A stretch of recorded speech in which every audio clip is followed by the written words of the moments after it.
Poštovani gledalci, dobar dan. Moje ime je Milan Stojanović. Počinje emisija Hoću da znam. Šta radi pokret Dveri kada nije Parada ponosa? To je ono što smo hteli danas da saznamo, pa smo pozvali gospodina Ljubomira Kostića iz povereništva pokreta Dveri u Nišu. Dobar dan. Dobar. Šta vi radite kada nije gej parada? Pa baš lepo što ste nas pozvali i dali nam priliku da malo van parade pričamo o nekim stvarima, mada je interesantno da baš kada je bila organizacija te famozne parade oko koje smo mi uvek zanimljivi medijima, mi smo upravo na vašoj televiziji izašli sa saopštenjem, to jest naš odbornik iz opštine Medijane, Jelena Đorđević, sa predlogom naše kampanje, jer smo jednostavno više je svima preko glave cele fame oko toga.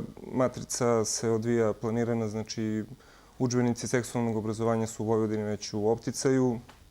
Sledi dalje agenda koja je planirana, ali mi smo hteli da temu i smatramo da je osnovna tema danas socijalna problematika i upravo smo, pošto smo znali da ćemo nekako opet izazvati pažnju zbog naših rigidnih, navodno, stavova oko zapravo neokonzervativnih, mi smo izašli upravo na vašoj televiziji sa našom kampanjom, a to je zaštita prezaduženih porodica u Nišu. Upravo i bi trebalo time da se bavimo zato što su socijalni problemi, slažit ćete se, najveća muka srpskog naroda. Ali ono zbog čega sam napravio ovakav uvod jeste to da najviše za vas čujemo u periodu kada je Pride, a ovako vas nema. Da li je to vaša neaktivnost ili je nešto drugo pitanje? Kažem, do neaktivnosti sigurno nije. Ja ću reći čime se sve bavimo i čime se non stop bavimo, jer Dveri nisu samo politička opcija. Pokret Dveri jeste, da kažem, jedno političko krilo mnogo šireg društvenog, pre svega kulturnog pokreta, jer iz časopisa Dveri Srpske jeste izašla ta grupa građana Dveri za život Srbije koja je rešila da se umeša u političku brljotinu i igranku koja traje već decenijama, ali smo nastavili sa svojim kulturološkim, da kažem, planom i programom kroz izdavačku kuću Catena Mundi, koja je pre nekoliko dana na Kolarčevoj zadužbini imala promociju kapitalne, da kažem, enciklopedije Predraga Dragića Kijuka, Catena Mundi, gde su govorili Vladeta Jerotić i Kosta Čavoški. U publici su bili Dejan Bodiroga i, ne znam, mnogo različitih ljudi.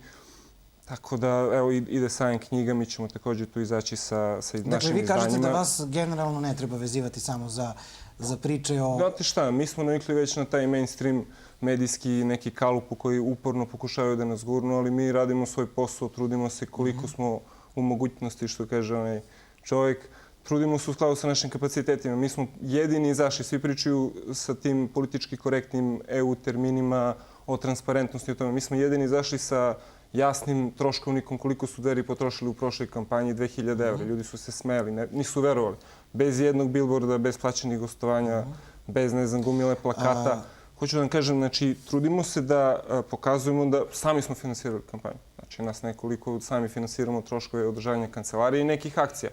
Kažem, znači, taj socijalni aspekt jeste živi štit oko prezaduženih porodica, koji nameravamo uz pomoć, naravno, sugrađana naših koji su zainteresovani da se priključe. Pričat ćemo još o tome, ali pre toga da vas pitam nešto vezano za upravo vašu aktivnost. U zadnje vreme, barem na društvenim mrežama i u javnosti se nekako stiče utisak da mi nemamo nikakvu opoziciju. Često možemo i da čujemo da ljudi komentarišu, ma šta, mi sad nemamo ni opoziciju. Šta vi kao opozicijona opcija kažete na sve? Da, pa kao opozicijona grupa građana mogu da se složim da opozicija realno ne postoji, da je to plod glasanja, to jest ne glasanja na prošlim izborima, kada smo dobili jedan NATO parlament bez ikakvog suparničkog, neokonzervativnog, anti-evroatlantskog bloka u političkom smislu. Znači, ne treba vezivati i mešati globalizam sa globalizacijom. Ja bih citirao Mila Lompara, da kažem, također jednog od čoveka koji je naš putovođa. Imamo ediciju upravo u Cateni Mundi putovođe, gde se nalazi Milo Lompar, koji čovjek kaže da kulturološki odgovor naš mora biti primarni u svakom smislu i da mi kao naš srpski kulturni odgovor, koji mora biti antiglobalistički u smislu globalizma kao ideologije. A u smislu globalizacije kao nekog svetskog istorijskog kretanja, naravno da treba dati doprinos i učestvovati. Znači, to su tanane i fine razlike koje ljudi... A da mi date odgovor na neki prosti način? Pa mogu. Zašto nam je opozicija takva kakva je? Pa opozicija je takva jer ne postoji u parlamentu jasno definisane strukture koje će privući pažnju mainstream medija, glavnih, da kažemo, u inostranom vlasništvu, poput Blica, B92 i ostalih medija, koje vi po lokalni mediji hteli, ne hteli, na neki način sledite. Jer vama niko ne brani da u Nišu, i hvala što ste me pozvali, malo pre smo pričali o tome, znači pokušavate da malo stvorite neku scenu koja će da malo razmrda tu priličnu idilu i oko javnih preduzeća. Svi se slažemo da treba povećati plate. Prosto nama je uloga da pružimo vreme svima ovde da se predstave. Pošteno. Recite mi, dakle, da li nazirete neku mogućnost da se ta situacija promeni? Recimo da konkretno, ajde, vaša opcija postane aktivnija i da prosto vas, ne samo u medijima, nego da vas više viđamo svuda. Da kažem nešto. Aktivizam je na vrlo niskim granama u srpskom društvu zbog apatije koja je hronična. I to nije ništa čudno. Znači, ja sam kao student Rušija Miloševića 90. godina i dobio sam za to ništa. Znači, nikakvu satisfakciju ni ličnu, ni profesionalnu, niti bilo kakvu. Misle se istrošila ta energija prosto? Istrošila se i tek se troši. Znači, narod jednostavno mora da prođe kroz ovaj euroradikalski, da kažem, raj koji mu je svesno nametnut i koji on svesno izabrali nije i da dođe do jednog novog dna da bi malo shvatio da jednostavno sada je bitka za očuvanje bukvalno one esencije našeg društva, a to je bukvalno imovina. Zato što svi su u kreditnom dužničkom ropstvu, svi smo projektovani kao potrošači, za omladinu se spremaju lake droge kojima će sebi umiriti savez, za starije namenjena jedna ideološka matrica kroz TV, pasivizacija potpuno i vi sad morate da sebi osmislite život koji je taj globalizacijski odgovor, to jest antiglobalizacijski odgovor koji moramo da damo kao narod i kao ljudi, kao zajednica. Odgovor je poštuj svoje. Nemaj problem sa tuđim tako što poštuješ svoje. Znači, ljudi kupuju neke suturene ovde i potkrovlja za 15-20 hiljada evra, umjesto da kupe vikendicu van grada koje puste da imaju svoju baštu gde mogu da posade nešto, da čuvaju neku ovcu i tako dalje. Sela nam se prazne stihijski i planski i glavni problem nije ta infrastruktura. Jeste, to je osnovni problem. Ali i desi se da selo ima infrastrukturu, kao recimo u Trupalu, pa onda nemaju ljudi lekara u toj ambulanti. I nemaju druge uslove, prosto odu odatle. Kulturološki odgovor. Znači, vi morate imati sadržaj koji će te ljude i tu decu držati tu. A kako biste vi to promenili, recimo, kada biste došli na vlast, da imate dovoljno snage? Mi nismo mesijanski pokret koji nudi rešenja. Znači, mi kroz aktivnost nudimo opciju, ljudi, organizujte se i uradite nešto sami. Zato smo kao grupa građana ušli u politiku. Ali isto to nudi i vladajuća garnitura. Dobro, ne znam kako nudi. Mi nudimo na taj način što ćemo ljudima predočiti i agendu vladajuću agendu 21 koju se sprovodi u svetskim razvremima, da jednostavno ljudi shvate procese, šta se događa i koji naš odgovor mora biti. Znači, ne prodajte svoju zemlju, organizujte se svako u svom kraju, neka nešto radi. Kad svako počisti ispred svoje kuće, bude čista ulica. Da, šta ako vam neko kaže ja čistim ispred svoje kuće već 30 godina i ja isto čistim ispred svoje kuće i čistit ću do kraja jer sam tako vaspitan. I sad, da vam kažem, ako ne uspem primjerom svojim da pokrenem, onda postoji ako niko ne ceni taj vaš postupak... Evo, reći ću vam, postoji institucionalni okvir... I ako postoje ljudi koji ne čiste, a bolje prođu od vas?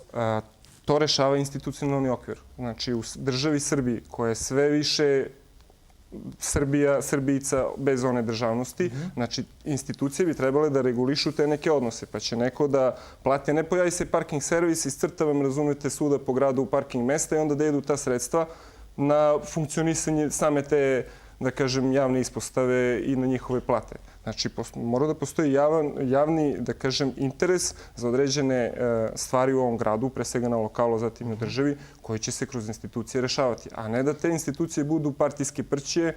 Generalno, većina političkih opcija priča to isto ili slično što vi pričate. Kako to sprovesti u delo, a da ne dobije, razumete me, da ne dobije svoju suprotnost kada ta opcija dođe? Ja vas razumem, ali moguće je da to zaista, jer sve priče su uglavnom ispričane, ali priču nosi čovek. Da vam kažem, ljudi, realne ličnosti nose neke priče. Ako vam jedna realna ličnost do pre 5 godina priča jedno, pa sad ove godine ovo, ne znam, do juče je uspešni premijer koji privatizuje, ne znam, dunsku industriju, pa se bavi vinarstvom, pa više vinarstvo nije aktuelno, pa sad opet neka nova opozicijona priča. Ako ljudi veruju takvim ličnostima, onda zato i snose posledice. Ako vam se pojave neki ljudi koji nemaju repovi za sebe, to je glavna, to je suštinski problem. Zbog čega ljudi treba da veruju Dverima? Pa ne Dverima.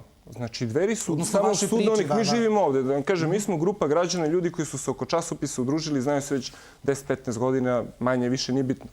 i radimo neke stvari u interesu pre svega nas kao zajednice, Srba, ljudi koji žive na ovom prostoru, svako u svom, da kažem, delokrugu, svako gde živi. Znači, mi nismo centralizovana partija koja ima, ne znam, ispostavu u Beogradu, pa je stigne e-mailom, da kažem, šta će saopštiti danas. Znači, mi na lokalu funkcionišemo nezavisno. Što se tiče akcije koje planiraju Dveri, osim te socijalne komponente, mi uvijek na neki način pokušavamo, da kažem, da ljudima skrenemo pažnju da se trgnu, jednostavno da shvate gde su, šta su i da ako smo već izabrali zapadnjački, da kažem, parlamentarni sistem, upravo ta smenjivost vlasti treba da bude, da zada paralelno sa formiranjem institucije sa jednom kulturnom, realnom elitom, koja će kao elita voditi ovaj narod, uticati na proces u društvu i tako dalje. Znači, menjajte vlast, menjajte ljude. Neko ko je kandidovao program, dobro, ali generalno pričali smo u pripremi za emisiju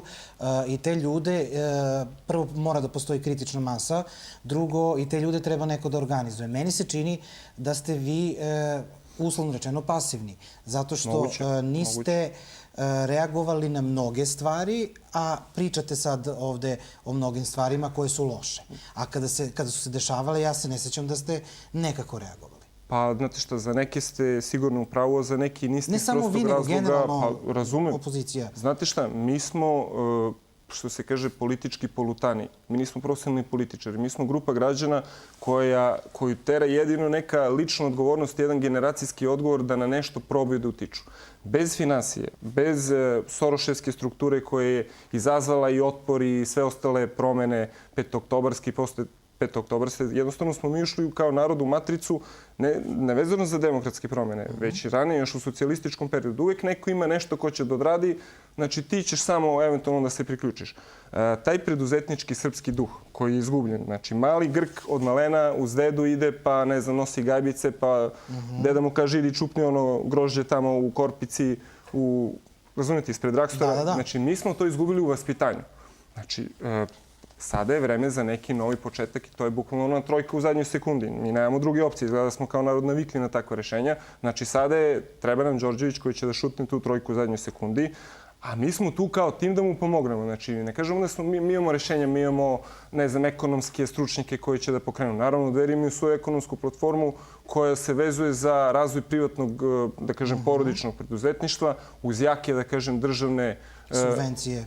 Naravno, pre svega poljoprivredi, ali uz jake privredne subjekte koji ne smiju da idu u privatizaciju i samim tim date strancima na njihovu upotrebu. Jer vidjet ćete, ako se privatizuje EPS, onda odjedan put neće postojati gubici. Zašto? Zato što će Nemci znati da to regulišu. A gubici se ne regulišu na taj način što prodate elektroprivredu, pa onda kao nemate više gubitaka, jer najjača elektroprivreda u Evropi je ČEZ, češka elektroprivreda, koja je kao nekadašnji EPS. Znači, regulišete probleme tako što glave koje troše snose odgovornost. A kako komentarišete činjenicu da naši ljudi, recimo, bolji su radnici u inostranstvu, recimo, zbog sistema, Nemačkoj, a ovde ne? I zašto nama trebaju stranci, odnosno, ispravljam se, zašto su nama potrebni stranci da bismo mi mogli da sprečimo gubitke koje verovatno i ovako možemo da sprečimo? Zbog višedecenijske negativne selekcije. Zbog kadrova, da kažem, ta begradizacija, znači ne beogradizacija, već begradizacija u smislu da ti jednostavno moraš da se nađeš u tom vrtlugu vira, zvanom prestonik Beograd, koji nas sada na drugi način teraju da preziramo i sa nekih lokalnih tu pozicija. Ne, pitam vas nešto drugo. Da li je to možda problem još od Turaka kada smo navikli prosto da imamo nekog iznad sebe ko će biti... Ma nismo. Ko će lupiti šakom u sto? Sami su se ustanici u Prvom srpskom ustanku organizovali, pa su onda stekli mogućnost da pregovaraju sa Habsburzima i sa Rusima i sa ostalim. Znači, nema nama, mi kao da želimo staratelja. Znači, nama... Baš tako deluje? Pa deluje zato što smo potpuno sluđeni kao narod. Ali da bi se vratili, vi morate da imate čvrsti jasan koren, pa da onda ti izdanci jednostavno znaju gde će i šta će, a ne mi smo potpuno sluđeni narod. I hoću da kažem što se tiče Beograda. Znači, ne može niko da predstavlja ovaj kraj, jug, adekvatno ili u Skupštini bilo gde, ako po svaki način juri beogradski akcenat. Znači, u Beogradu je svaki akcenat poželjniji osim južničkog. Znači, to jednostavno ne smije da dozvolimo. Ali imamo južnjaci neki kompleks tog beogradskog akcenata? Nema potrebe za kompleksima. Ali da li ga imamo? Pa naravno da ga imamo potpuno nepotrebno. Znači, to što nam prestonica više nije u Skoplju, gde je nekada stara Srbija bila, i da kažem, to je sticaj istorijskih okolnosti. Nekako čim pređemo naplatnu rampu, nekako zaboravimo ove naše. Ja ne zaboravljam, da kažem, ja baš insistiram od vojske na niškom akcentu i uopšte nemam razloga da se stidim. Zato. Zašto? Ako sebe poštuješ, poštovaće i drugi. Bitno je da se razumemo. Tačno je. Imamo još jako malo vremena. Za kraj moram i ovo da vas pitam. Pretpostavljam da bi vas to neke Nišlije pitale, ako ne i većina.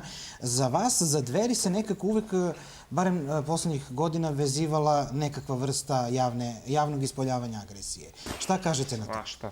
Šta da kažem, mislim, kakva agresija? Pa ljudi, evo sad je bilo baš oko te famozne gej parade nekoliko hiljada ljudi bez ikakvih problema. I ne jednom, više puta. Drugo, to stavljanje u tu neku matricu da smo mi bavimo samo problemom, da kažem, perspektivnim problemom. Zato to smo probali da rešimo u korenu. Jer kasnije kada dođe do usvajanja i oduzimanja dece, kroz instruisanje najnezaštićenije kategorije, a to su deca, kroz obrazovanje, kroz bilo takav jedan uticaj, znači mi smo samo to pokušali da rešimo.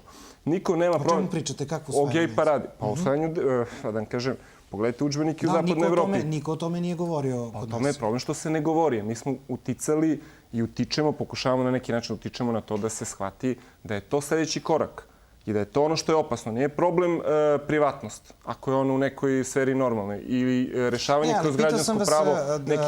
Agresija na javnom mestu.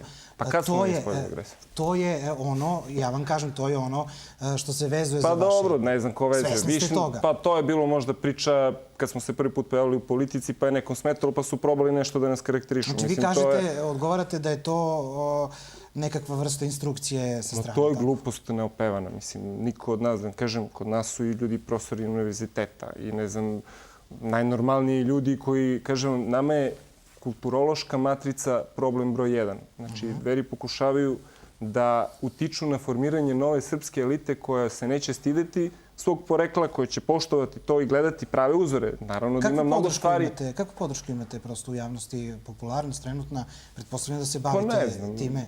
Gledali smo neke tu, da li su naručene ili nisu, sad tu neka merila, koliko procenata. Mi se ne bavimo time, zaista vam kažem. Znači, nije uopšte problem u tome. Prekinuli ste me vrlo bitnu stvar. Znači, naravno da postoje u našoj prošlosti neke stvari koje treba izbjegavati. Istorija je učiteljica života. Ali nije ni negativnosti odbacuješ samim tim što ih poznaješ. A ono pozitivno i konstruktivno u čemu ti možeš da utičeš na ta globalizacijska kretanja, konstruktivno, znači to kontroliše srpska elita koja, nažalost, je korumpirana, pasivna, ne postoji, negativnom selekcijom birana i tako dalje. Znači, Dveri samo na to pokušaju da utiču. Ne znači da ćemo mi rešiti bilo kakve probleme, za to je potrebna kritična masa, to jest volja ovog naroda, ali mi smo tu da doprinesemo u skladu sa našim mogućnostima. Kolike su, tolike su, trudimo se. Hvala puno na gostovanju. Doćete nam opet, Niška televizija otvorena za sve. Hvala puno, poštovani gledalci. Čuli ste deo priče u vezi sa programom, stavovima i planovima pokreta Dveri. Ostanite na kanalu Niške televizije. Doviđenja.